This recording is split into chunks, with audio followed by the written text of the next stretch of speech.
So I call Martin Koch and Per Bengtsson to come here to the panel, please.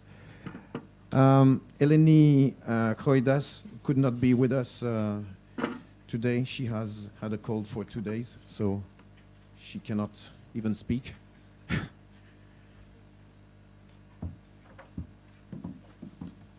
So no, you can sit here, please. Sit here because you're only three of you.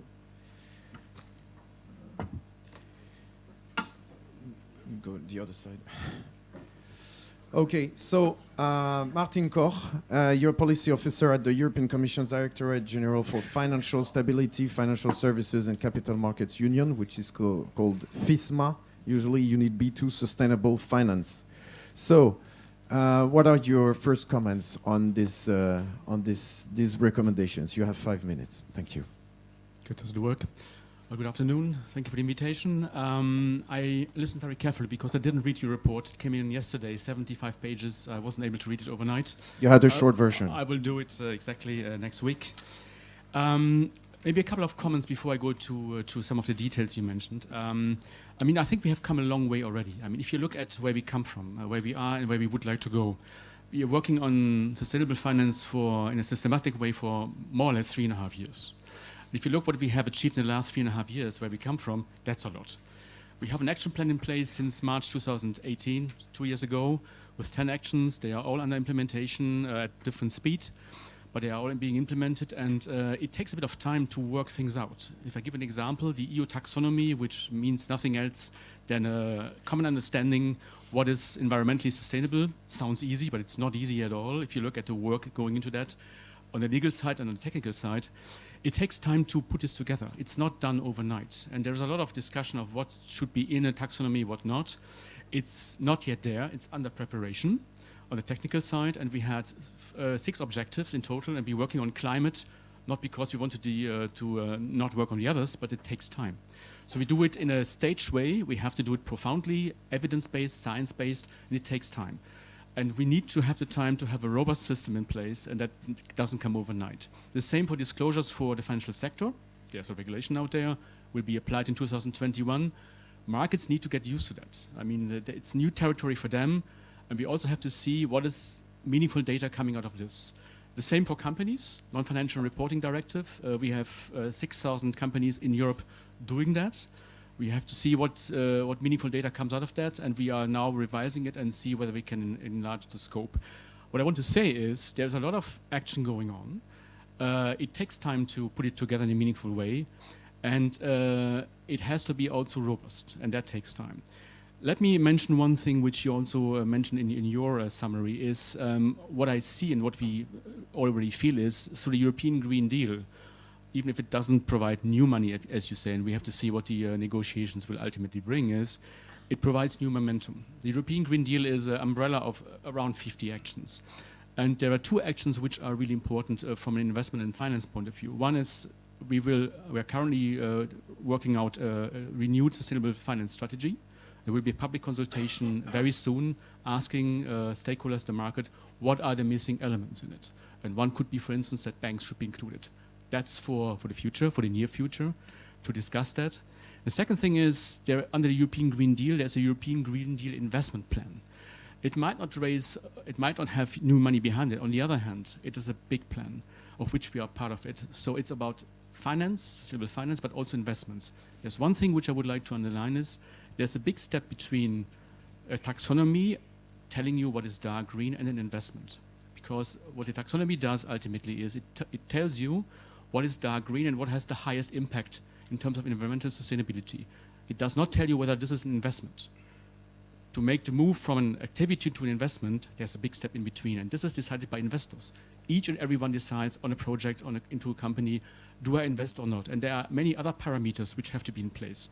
Subsidies, taxation, carbon pricing, which make an investment either viable or not. So what we provide is environmental guidance, kind of navigation instrument, a compass, to lead us to those investments or those activities which have the highest impact. But then it's up to the market to take it up and invest. And we are trying to guide the market to this. So the taxonomy is not a book of investments. It's not a mandatory list. It guides those who want to invest sustainably into these applications and these projects. Nothing more, nothing less. But I think it's important because if you look where we come from, there's no common language. What is sustainable? We try to create this, and on that basis, you can move forward for products, regulation, taxation, subsidies, etc. But we have to have a common understanding what we mean by sustainability, and that's not yet there. I will leave it like this for the moment, and I'm happy to go into more detail a bit later. Just one little question, just one thing before Per can start. What about brown taxonomy? Because this is not only a recommendation I've seen here, but I've seen in European files a special issue on sustainable finance. There was someone from Natixis, so it's a bank, asking for 50 shades of brown. So, yes, 50 shades of green, 50 shades of brown, all nice. Let's stop here. Let's be realistic. I mean, in the negotiations also with Parliament and Council about taxonomy as it stands, it's quite an achievement to have this agreement. And we discussed, of course, also brown taxonomy, and the European Parliament brought it up many, many times. But if you see how much work goes into a green taxonomy, which is an incentive instrument, you just don't develop a brown taxonomy in parallel. It's just not feasible. If you want to do that, you have to do it in the same profound and concise way, evidence-based. There's one thing which I would like to say is a green taxonomy is an incentive instrument, also allowing those who are brown today to move and make the transition to become greener. If you identify brown, you might cut off certain sectors and companies immediately from financing. That's the last thing I think we should do, to be very precise. Thank you. Now, Per Bengtsson, you're based in Stockholm, and since 2017 you are an executive advisor for sustainable finance in Nordea Bank. During 2019, you were part of the working group developing the principle for responsible banking in cooperation with the UN Environmental Programme Finance Initiative. So please tell us your first take, if you may, from a financial institution on these proposals. Source of all evil. Yeah, I'm a bit of a late addition to this conference. I was asked last week, but I am glad to hear, and I also received the report last night. Thank you, Jukka. But so I've been following the SMART project a little bit off and on from the sidelines, and so I have, I think, some understanding about it, and I work as an advisor in Nordea Bank, as you mentioned, and part of the work we do are following policy developments and also trying to translate policies into products and strategies for our bank. I can also say that I was not in Davos, so I'm not responsible for those quotes, and also glad to note that my bank was not on the list you showed. Not sure if that's the truth, but it was not on that list at least. So Nordea Bank is a universal bank. We are based in the Nordics. That means Norway, Sweden, Finland, and Denmark. By universal bank, I mean that we are financing all segments of society, from the largest corporations to the medium-sized corporations to one-man corporations. We have 10 million customers on the private side. We offer savings products, accounts, lending, mortgages, etc., etc. Financing houses is our biggest business. It's about half of our lending. So a little bit on that, and I'll kind of come back to that, why that is have some relevance for this. I just want to give you some sort of concrete examples here around the discussion for brown assets or a brown taxonomy. Beate mentioned policy coherence as something very important in order for us to achieve a sustainable development of our societies, and I completely agree with that. I think policy coherence is very, very key. as Martin mentioned here now, there is a flood of initiatives going on European level, in national level.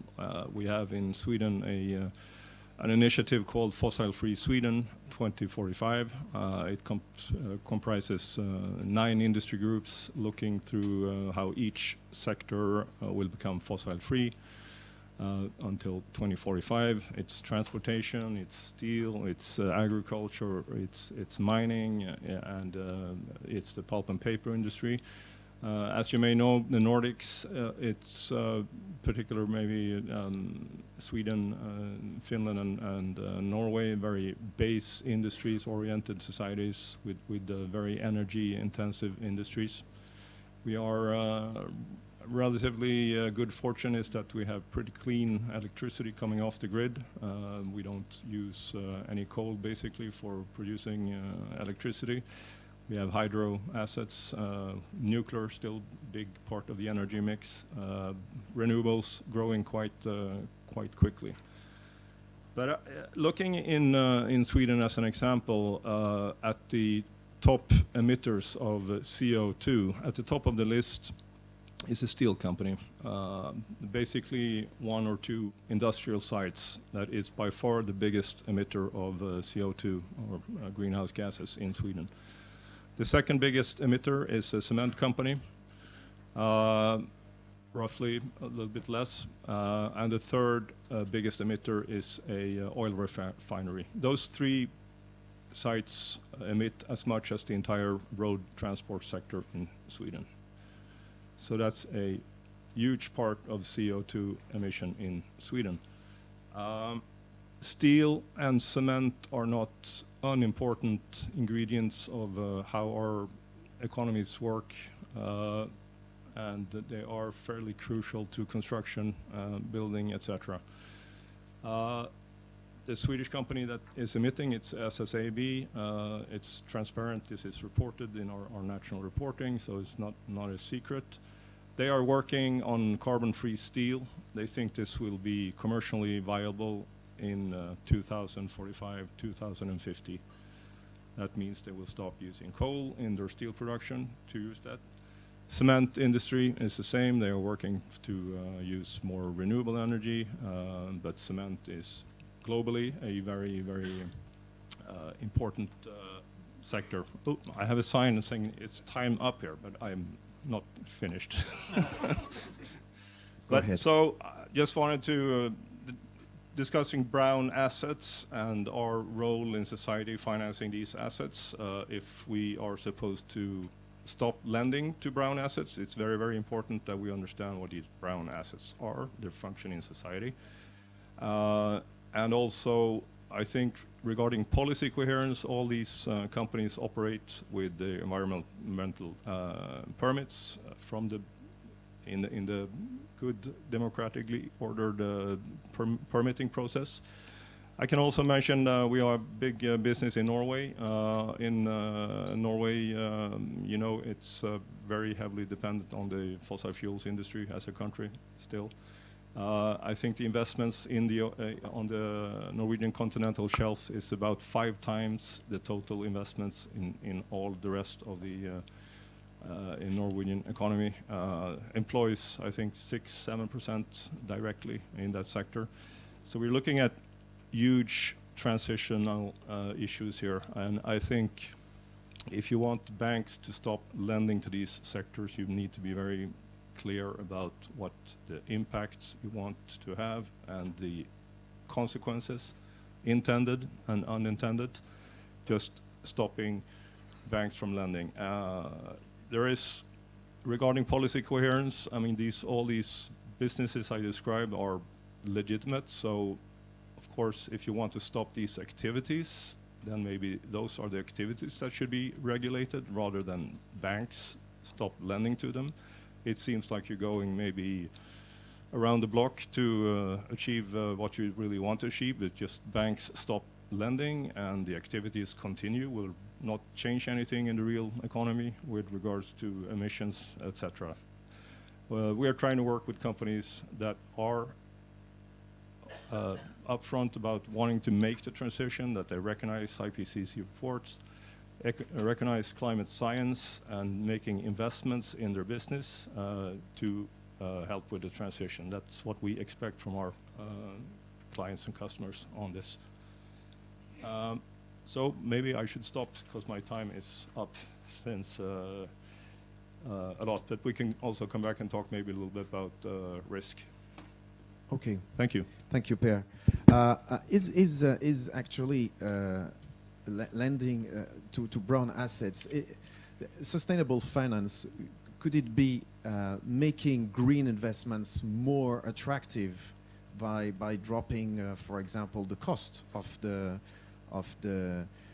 money for them and making it higher for the brown assets?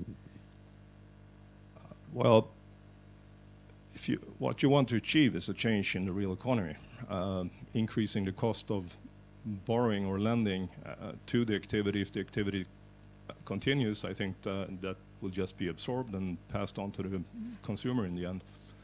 And just increasing the cost of lending will by itself not achieve much, I think. Jay, you have a comment? Take a microphone, please.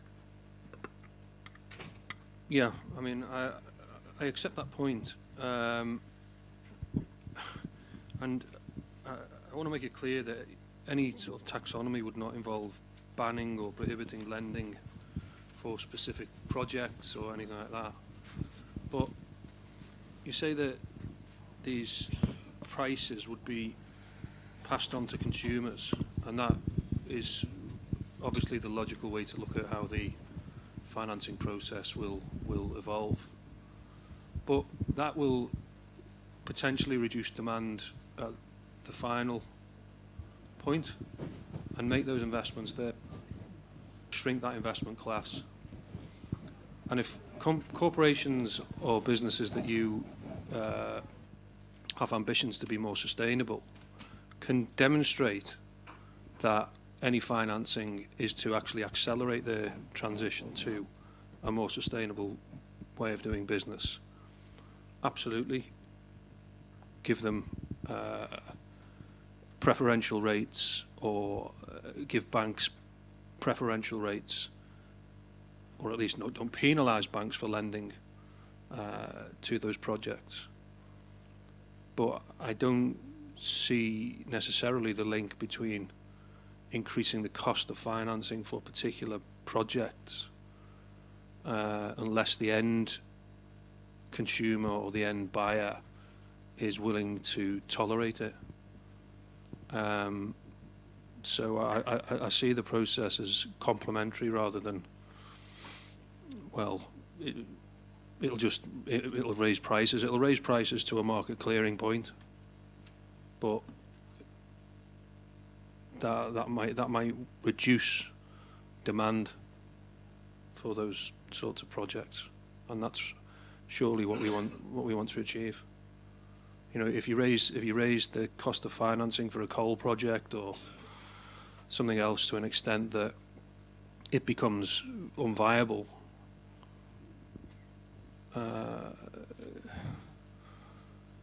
then that could be an optimal outcome. Martin, we are in the middle of the river. How do we reach the other side? The green side or something else? Not the mud, not okay. the brown side. Okay. I think we are in between, absolutely, and I described where we come from, where we are, and where we want to go in the future, in the not-so-distant future. I think what we see is that markets are cleverer than we think. And they need a regulation or stable frameworks, but they also decide on their own. And this is about giving good guidance. If I give an example, for instance, large companies, which we had in our expert group 3 years ago, the high-level expert group where you also showed the report, we had, for instance, insurance companies, their pension funds, big pockets, large institutions looking ahead 20, 30, 40 years because they have obligations to be paid out pensions in 20, 30, 40 years. And they have an interest themselves to look forward to what is sustainable because the obligations have to be met. And they were the ones pushing, not the NGOs in our expert group, for having a long-term view on this. I found this very stimulating because they do it by themselves, because they have even the best models to predict as much as you can the future. This is, I think, is very encouraging. It comes from some of the most advanced market participants themselves. We don't have to push them all the time. Regulation here and there, only if necessary. But there is a clever part of the market already. Those who anticipate the future as much as they can. What they need is guidance, political stability, frameworks which are not every 5 year reviewed, 10, 20, 30 years frameworks, which we try to give with the 2050 climate neutrality, for instance, 2030 frameworks, which indicate already clear goals what we would like to achieve in many areas. This is what the market needs, plus maybe a bit of regulation, meaning a stable framework they can rely on, and some incentives which can be related to the framework. This is how we think at the moment how it is. We don't believe so much in penalizing factors. You can do it, but we are more believing in incentivizing factors, and this is why we choose, for instance, the green taxonomy approach to make those who are today brown in brown sectors, and they are willing to do so, a transition which they can manage in a reasonable time frame. It doesn't come overnight. It doesn't make sense to shut down steel and cement companies. We need them for construction. So you don't want to cut them off from finance. It doesn't make sense. But you have to push them smoothly, intelligently, in a way that they move where we want to go with them together. And they are willing to do this, many of them. It's not that they have to always resistance in the sectors. It's not true. Are there any questions? Okay. Yes? Be short, please. Yeah, now you have experience. Okay, Tineke Lamboy. My question is very short. How about greenwashing? I mean, when you say the market doesn't need really strict regulation, we believe in incentivizing and in long-term frameworks. I think ultimately you do need quite strict criteria in the category green, lighter green, darker green, brown, browner. Otherwise, people don't know what to rely on. And then I can see someone investing from the Nordea perspective. It helps them to have clear, strict criteria. What is green? What is light green? What is dark green? And you can incentivize that with accompanying tax legislation, for instance. Can you maybe say something about that? What's your question exactly? To what extent the taxonomy is going to provide strict criteria for these words, green and brown and dark green and light green? Because otherwise the danger is so big that there is greenwashing. Okay. Shortly?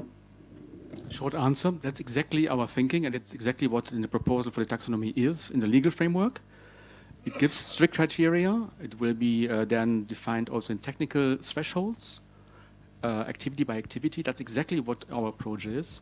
It will be binding in the EU 27 disclosure obligations. It will also be binding for the EU and member states when they create national labels, for instance. They have to refer to the taxonomy, and it will even be binding for a lot of companies under the non-financial reporting directive to also disclose how green they are for certain KPIs. So I think there is already a lot of regulation there. It's strict. It's a disclosure obligation, but it will give you an idea what is happening at economic activity level and in companies and in financial institutions. I think that's the way we see it. It will be clear.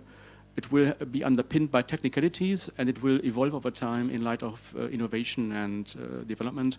So we will also tighten it over time if necessary and if feasible, but that's exactly the framework we have in mind. Apparently it doesn't apply to the banks. It's not compulsory for the banks. So is yes, for bank loans. So when can we expect that? It applies to certain banks already. Those banks who have portfolio management, that's what we call financial market participants. It's a very technical term, but that's what already covers banks with that feature. It doesn't cover bank loans, but that's maybe an issue for the next strategy, which comes out in Q3 2020, so not so distant. If you want to raise the point as a stakeholder, please do so. For the time being, the banks with lending operations are not in. On the other hand, as I said, clever market participants, I mean development banks, Nordic Investment Bank, European Investment Bank, and all the others, EBRD, they already anticipated. They are in our working groups, they are connected internationally, and they also look at the taxonomy, and There are even banks who applied already now, although it's not yet there, and screen their loan portfolios as they stand in terms of are they green or not. I mean, don't underestimate there are clever people in the market who see that coming. They don't wait for the regulation in 2022. They look at it now and see, is it useful? Because you can also derive new products from that already now if you want. If you have the clients who want to invest into this, nobody forces you to wait for the regulation. You can also say, interesting market opportunity. I have a green product. I make it maybe even dark green, and I use the taxonomy if it's there. So, I mean, it's up to you. Thank you. A question here. Thank you. My name is Maria Jesus Muñoz, and I'm part. Please speak in the microphone. Oh, Yeah. oh, thank you. Well, my name is Maria Jesus Muñoz. I'm part of the SMART project. We have been working on developing tools for assessing. And my question is very technical, is for the Commission, is there a possibility to have a rating agency supported by the European Union to give to the financial systems help to be consistent with this taxonomy, to be consistent with what the Commission is promoting for the sustainable finance?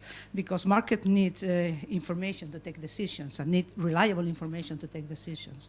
So with the tools that we have now, this non-financial information system that is being promoted, it's clear that it's not enough information for the financial system to take decisions. How green or how brown a company is, just to be supported. Okay. So do we have the rating agencies on board? We don't have a rating agency in mind which we support. That was your question. Do we need maybe to set up even a new rating agency? No. There is a work stream under the action plan on rating agencies, but this is not company rating, but this is taking into account ESG factors when rating a company as a risk factor. And some rating agencies do that. Maybe not in the way we want it, but I mean, they are doing it. It becomes more and more a risk factor, so it's seen as another risk factor. It might have to be pronounced more clearly in the future, but rating agencies do that. Some of them do that. We don't have a new rating agency in mind, which we support. I think we would work with those who are in the market, but I think it's becoming more and more a risk factor. Let me make one link to central banks. Central banks are also looking at financial risks, of course. And some of the central banks which are there, like the Dutch central bank, they don't have even in their mandate an explicit sustainability, let's say, issue somewhere in a paragraph. But they look at it already now from a risk point of view. They say ESG risks, green risks or brown risks are risks, full stop, as other risks. So you don't have to even an explicit mandate to spell it out. If you have this risk policy in place, you can do it already today. It depends on how you exercise your mandate. Per, Beate said unsustainability is a financial risk. We just learned that pension funds are already taken that into account. What about the rest of the financial institutions? Yes, I mean, on risk, I mean, I think where we're at now, it's since the financial crisis in 2008, 2009, there has been a tremendous amount of work done to de-risk the financial system to avoid similar crisis again. Everyone knows how disruptive that was. So for the past 10 years or so, the de-risking has taken the form of new regulations, new capital directives, new modeling and splitting of businesses and what you can and cannot do and so forth.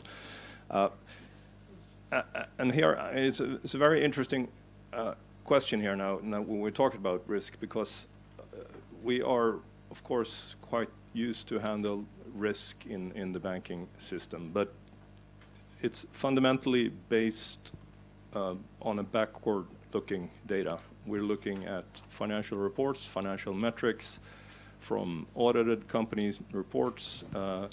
We look at statistics from default scenarios for different type of industries, what's stable and what's not stable. Oil is one example of a very historically stable cash flow business with very good credit ratings, hence low risk from a financial perspective. So we have all these risk models, and I think you mentioned in your report a little bit about the internal risk-based models, which I think maybe it's not quite as easy as you suggest in your book, that it's nothing that prevents us from introducing our own green factors. It's a very complex, time-consuming process to get risk models approved by the financial supervisors. It takes years, and it's based on data, it's based on default statistics, and it's a constant iteration between us and the supervisors. So it's not that easy. So now we have starting to look at climate risk. And I think I'm not a scientist. I try to understand climate science as best as I can. I've been listening into zillions of calls around. Did you read the IPCC report? Did you raise your hand? Sorry? Yeah. Yeah, I have, yes. Not all of it, but also other actors looking at climate scenarios, and you change parameters here and there, and you get like hundreds different outcomes on 5 degrees, 2 degrees, 1 degrees, etc. And that's forward-looking scenario analysis, and that's quite different from how risks have been analyzed in the banking system in the past. So it's, in a sense, from a risk perspective, a very new animal, incorporating climate risk scenarios in your portfolio. We are looking at it and trying to get our heads around it. We're working with the Hydrological Institute. We'll do flood mapping. As I said, we are a big bank in real estate. Real estate close to water tends to be the most valuable real estate because everybody wants to have a nice view of the ocean, but it's also the most vulnerable from a sea level rise increase. So we are looking at that for our real estate portfolio. I've seen flood maps of Denmark after a 1 meter sea level rise. It's not pretty. No more Denmark. Sorry? No more Denmark. Well, it's smaller. All the Nordic capitals are close to water. Infrastructure for our exports, etc., it depended on harbor infrastructure. So it is a huge issue, but it's very, very hard to predict and understand and how to incorporate in models. Time is up again. Yes, please. Take a microphone. Sorry. Isn't the point about these risks is that in almost all dimensions they are impossible to predict? So you get obviously you get ranges of losses which could be inflicted in certain scenarios through the scenario analysis. But isn't the point that, people talk about the financial crisis an awful lot, and obviously it's still in everyone's memories, and it's the one episode which we've all lived through, if you like, and I've tried to draw lessons from. And even the risks from one housing market, amplified as they were through the shadow banking system, were of orders of magnitude which nobody could ever have predicted using a model. Now, I understand the risk modelling processes have evolved, but I view this as a category issue, in that I'm not saying there's an easy answer at all. There obviously isn't, but relying upon this scenario analysis when the potential costs in relation to climate change, at least, are so uncertain that I find that a compelling case to essentially make assumptions that the eventual losses could be ruinous, not withstandable, particularly on the path that we're on now. Because even the IPCC estimates and other estimates you see, they range from losses in global GDP from 1% to in the tens of percent. And that is not an occurrence that the financial system, however well capitalized it is, can withstand. And I'm not saying there's an answer through financial regulation, of course, but I think financial regulators need to be much more cognizant of those. There was a report last week or the week before about the green swan. Everyone's hopefully heard about the black swan of unforeseen risks which cause much more damage than had ever been anticipated. And the Bank for International Settlements produced a report, and I wrote a paper on this 2 years ago, which argued that in the face of uncertainty, you, to some extent, have to assume the worst. When you've got this broad range of estimates, and the worst estimates mean it's essentially game over. So, well, Okay. indeed. So then the financial system itself and financial actors have no incentive to do much about it. I'm not saying they don't, but if it's well, if the worst happens, we're all finished. In the long run, we're all dead. Yeah, indeed. Yeah. Somebody said. Okay, okay. I just want to have some words on you on sustainability. The definition you mentioned, the definition of sustainability. We are going to raise that issue later in our wrap-up session, but sustainability, if I understood well from Beate, the planetary boundaries, you saw that it was also including social aspects, and here I hear green, I hear climate change, everything. But are the social aspects taken into account? Is the SDGs in the Sustainable Development Goals? There are social aspects very strongly. So how are they taken into account by sustainable finance? Briefly, and we'll stop on that. Briefly, but I have two parts of the answer. One is, at the moment we're working on climate and environmental, so the C and the E of the ESG, just because we have to start with something and we couldn't start with everything at the same time. It's just not possible. However, the S, social dimension, is already in the E and in the C, because we also look, when we define the taxonomy relevant activities, that they are done or implemented or invested in a socially responsible way. We have a social dimension already implicitly in the E and the C. That's maybe for the short-term answer. Whether we have a mandate to look at the social taxonomy, meaning looking at socially sustainable investments, which is the logic of the E at the moment in the taxonomy. We don't have a mandate yet, but in our regulation, we have just agreed with politically here, there is an opening clause in 2022 to revise this and look at it with fresh minds. It's a bit parked for the moment, I would say. It's not out of mind, but we have a step-by-step approach, and it takes really time to map this out in detail. But the S is not forgotten.